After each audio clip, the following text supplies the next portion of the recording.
Hey Phil, I am feeling alive again. Comic books are now back in my life on a semi-regular basis.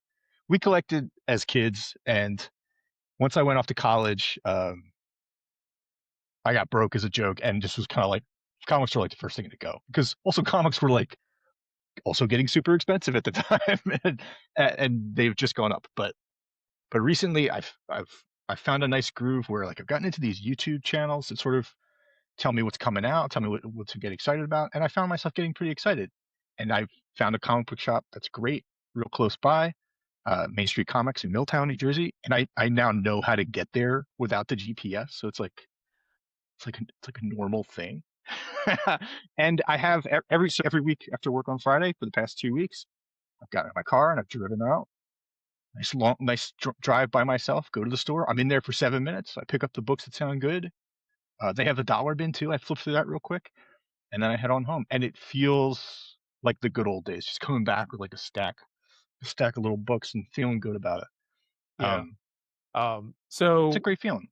like speaking of college, and I'll tell the full story later, but like I do have a story of like cost to entertainment value ratio. But It gets real tricky.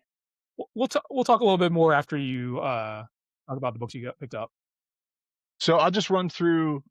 Um, I mean, I talked about Rogue a couple weeks ago. You can see that video here. Um, but after that, I picked up a few other things. Let me show you just what I got the past couple of weeks. These past 2 weeks that have been fantastic. There's so much new stuff to try out. So like, if I see a number one, I know that's the name of the game. Like they're just Yeah. they're just constantly putting out the ones.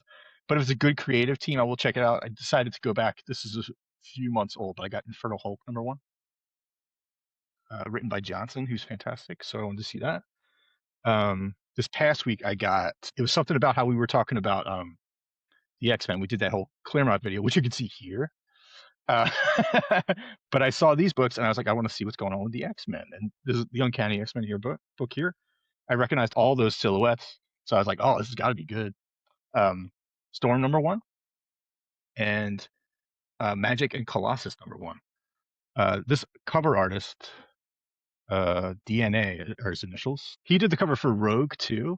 And there's something about these covers that really draws me in. This looks like a fun book, right? Like I like these characters and like wee, that's a fun cover.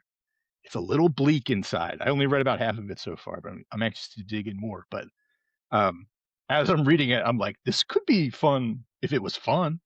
Like, like I'd like to see these characters having the good time. But I haven't finished it. It's not fair to judge that one. One book I did finish, but I don't have handy is two books actually. There's the Iron Man relaunch, which was fantastic. But I'm also trying to get caught up with Amazing Spider-Man, which is one of my favorites as a kid. And do you know anything that's going on with Amazing Spider-Man these days? Not really, no. Okay, this is fun. This is a little spoilery, but it's kind of the broad strokes of what's been going on the past 5 or 6, 7, 8, maybe 10 to 12 issues. Yeah. That's maybe a little long. I thought you were gonna say years there, but Maybe years.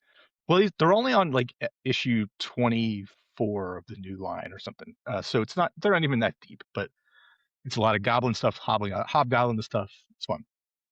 But this past little stretch, Spider-Man Peter Parker has been off-world, but someone noticed that there was a void left by the absence of Spider-Man and said, I'm going to step up and be Spider-Man. And they did. Also, someone was like, there's an absence in the world where Peter Parker needs to be. And so I'm going to step up and be Peter Parker. Who could do that, you say? Well, Norman Osborn stepping up as Spider-Man, which is crazy because I thought you were I thought you were gonna say as Peter Parker. yeah, Puts on he's a got he's wig. got prospect. He's just like, I look like Peter Parker. He strings out his hair a little bit. No, so he's being Spider-Man and he's more aggressive. It's very interesting stuff. Um, so he's doing that, and Ben Riley is being Peter Parker. So he's dyeing his hair. He's dyeing his hair, And he is also a little rough, like compared to Peter. Like he's got no time for no nonsense. There's this one bit where, I mean, spoilers for Venom, but the current Venom is MJ. And she comes to Peter and was like, uh, I need you basically. Like we need you. And she reveals that they are one. And he's like, I don't have time for this anymore. And he basically shuts the door on him. It's great. Anyway, Spider-Man is so much fun right now. I highly recommend that book. Um, that and the Iron Man were so fun. But then there's this other one I picked up. So this came out this past week.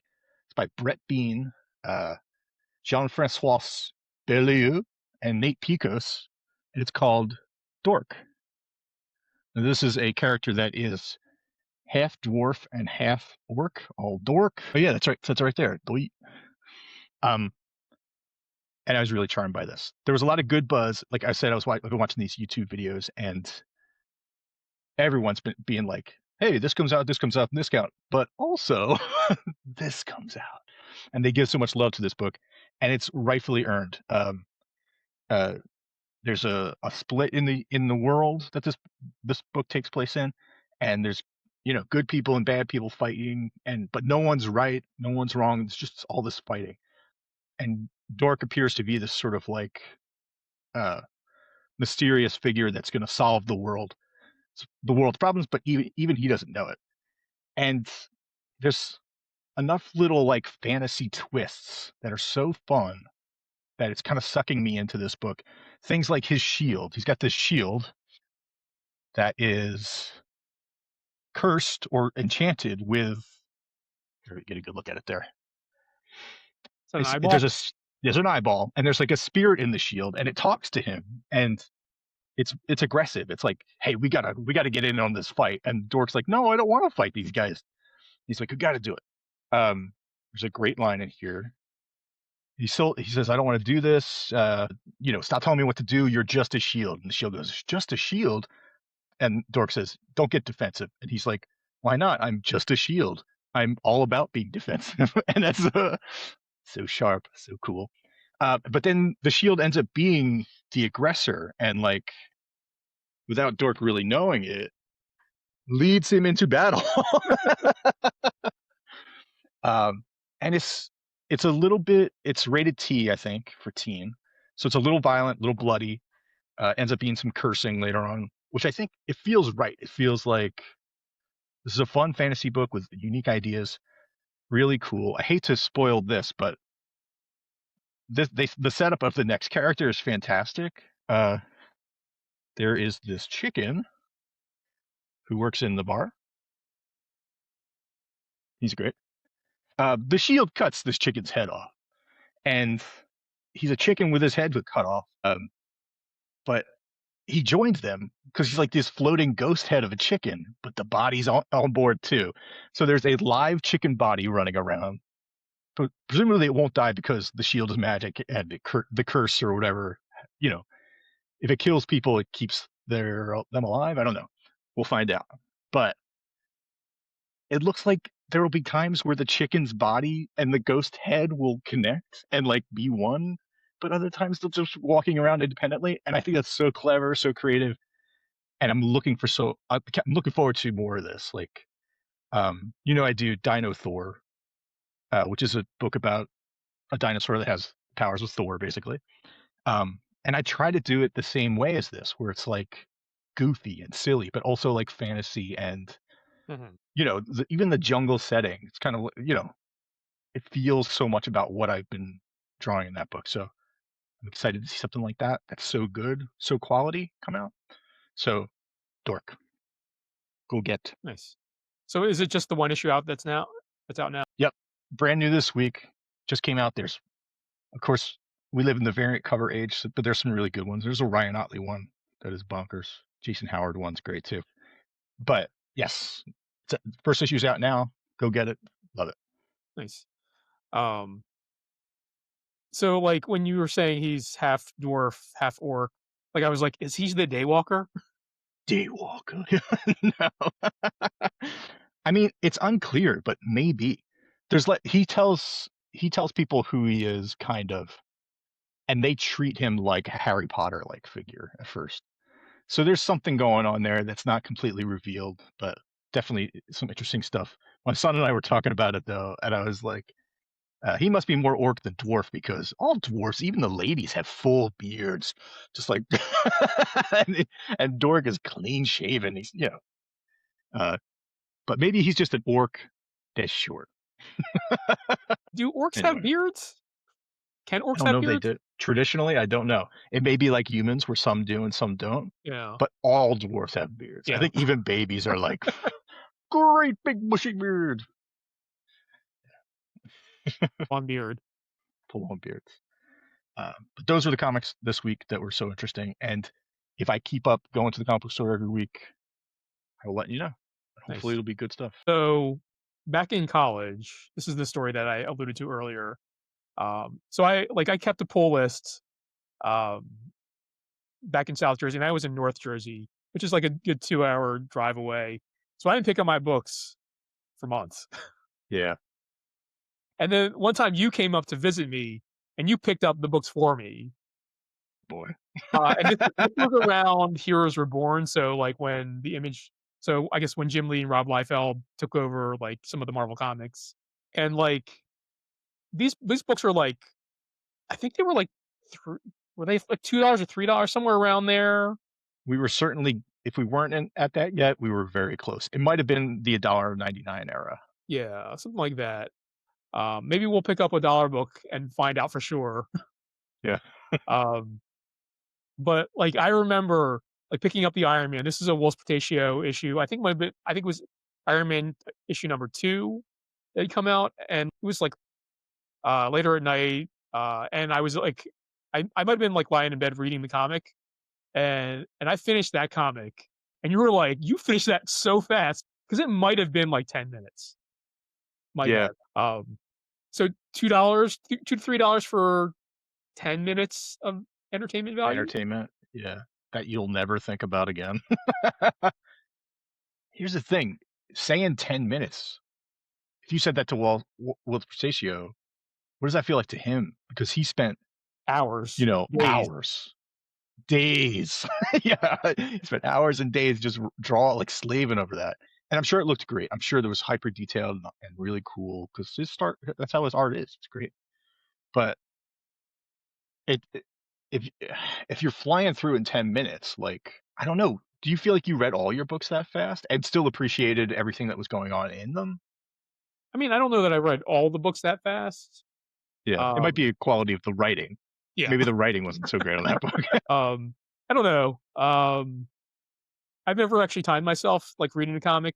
Although I will say, like, I have been reading the new Transformers comic from Image, Oh, uh, nice. in trade paperback from Hoopla from the library.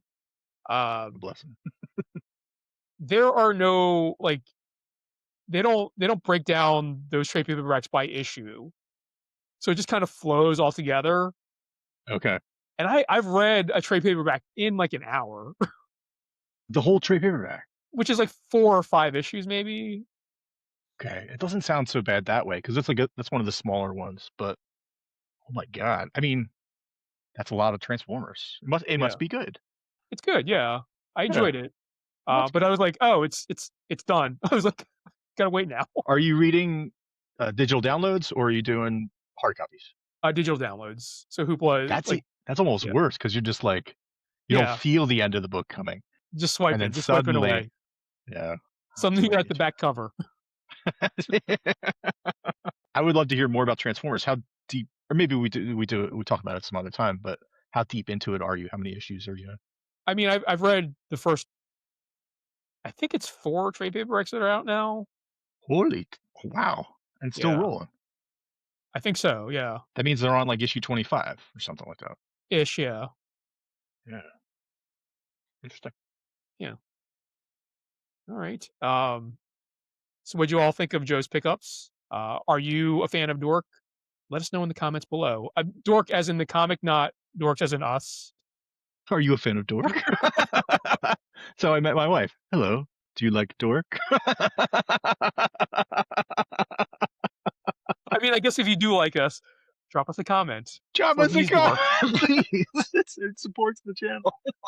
But if you like this, give us a like. And if you are new here, hit that subscribe button, and we'll catch you on the next one.